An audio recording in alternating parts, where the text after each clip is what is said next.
Hi friends, welcome to Dilanya's vlogs. இன்றைக்கி நம்ம என்ன பார்க்க போகிறோன்னா, சிம்பிளான பூரி மசாலா ஒரு 5 மினிட்ஸில் எப்படி பண்ணலான்னு தான் பார்க்க போகிறோம். இது வந்து பிகினர்ஸ்க்குமே ரொம்பவே ஈஸியாக இருக்கும். ஃபஸ்ட்டு ஒரு கடாய் எடுத்து வச்சுருக்கேன்.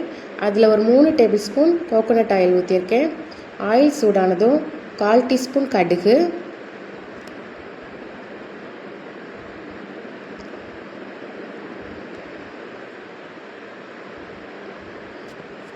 அப்புறம் 1/4 டீஸ்பூன் கடலைப்பருப்பு,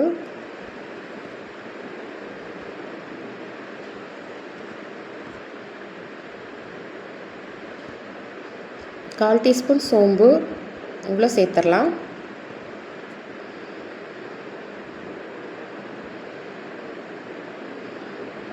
மசாலா நல்லா பொரிஞ்சதும் 2 வெங்காயம் நீளமாக கட் பண்ணி வச்சுருக்கேன். கொஞ்சம் கருவேப்பிலை எடுத்து வச்சுருக்கேன். ஒரு சின்ன துண்டு இஞ்சி தட்டி வச்சுருக்கேன். ஒரு 2-3 பச்சை மிளகாய் கட் பண்ணி வச்சுருக்கேன். அப்புறம் கொஞ்சம் மல்லித்தழை கட் பண்ணி வச்சுருக்கேன். இப்போது நம்ம கட் பண்ணி வச்சுருக்கிற வெங்காயத்தை சேர்த்துடலாம்.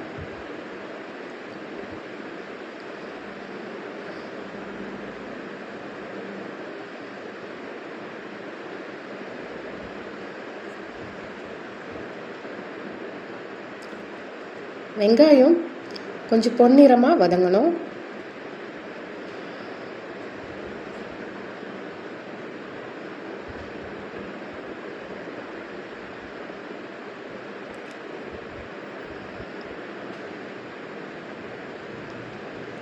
இப்போ வெங்காயம் வதங்க கொஞ்சம் உப்பு போட்டுக்கலாம்.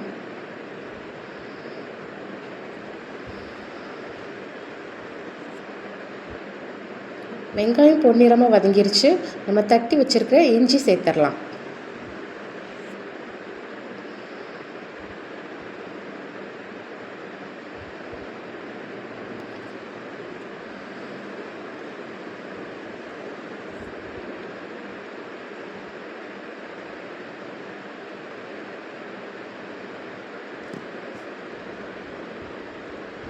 இஞ்சியோட பச்சை வாசனை போனதும் கருவேப்பிலை, கட் பண்ணி வச்சுருக்கிற பச்சை மிளகாய் எல்லாத்தையும் சேர்த்துடலாம்.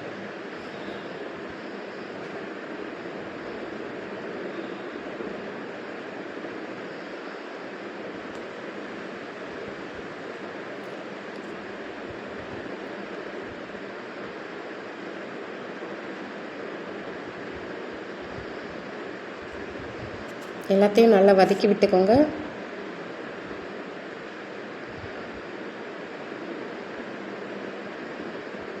ஒரு சின்ன டம்ளர் அளவுக்கு தண்ணி சேர்த்துக்கோங்க. ஒரு டம்ளர் அளவு தண்ணி சேர்த்துக்கோங்க.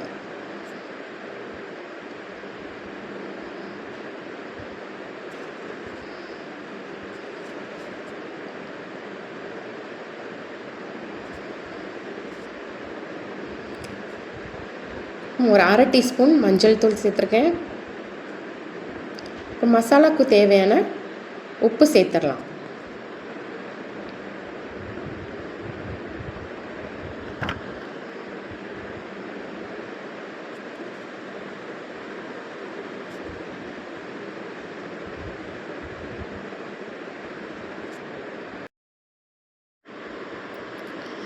இப்போ இது ஒரு 5 மினிட்ஸ் நல்லா கொதிக்கணும். ஒரு 3 மீடியம் சைஸ் உருளைக்கிழங்கு குக்கரில் வேக வச்சு மசிச்சு வச்சுருக்கேன். ரொம்ப மசிச்சிடாதீங்க, சின்ன சின்ன பீஸாக கொஞ்சம் இருக்கிற மாதிரி பார்த்துக்கோங்க. இப்போ அதை சேர்த்துடலாம். உருளைக்கிழங்கு சேர்த்துடலாம்.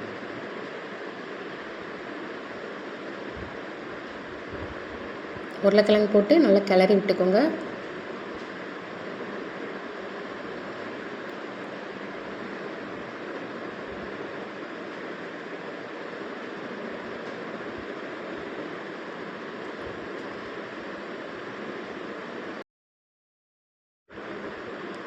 இப்போ பார்த்திங்கன்னா பூரி மசாலா நல்லாவே திக்காக வந்துருச்சு. இப்போ நம்ம கட் பண்ணி வச்சுருக்க மல்லித்தழையை சேர்த்துடலாம். கொஞ்சம் கெட்டியாக ஆரம்பித்தோன்னா மல்லித்தழையை சேர்க்கணும். இப்போ நம்மளோட பூரி மசாலா ரெடி ஆகிடுச்சு. இந்த ரெசிபி உங்களுக்கு பிடிச்சிருந்தா மறக்காமல் சேனலை லைக் பண்ணுங்கள், சப்ஸ்கிரைப் பண்ணி சப்போர்ட் பண்ணுங்கள். இப்போ ஸ்டவ் ஆஃப் பண்ணிடலாம். இப்போ நம்ம பூரி வந்து சுட்டு எடுத்துடலாம்.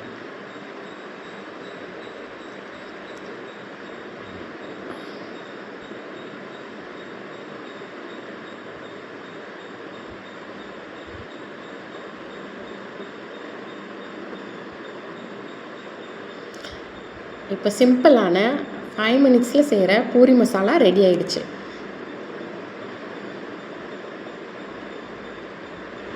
தேங்க்ஸ் ஃபார் வாட்சிங்.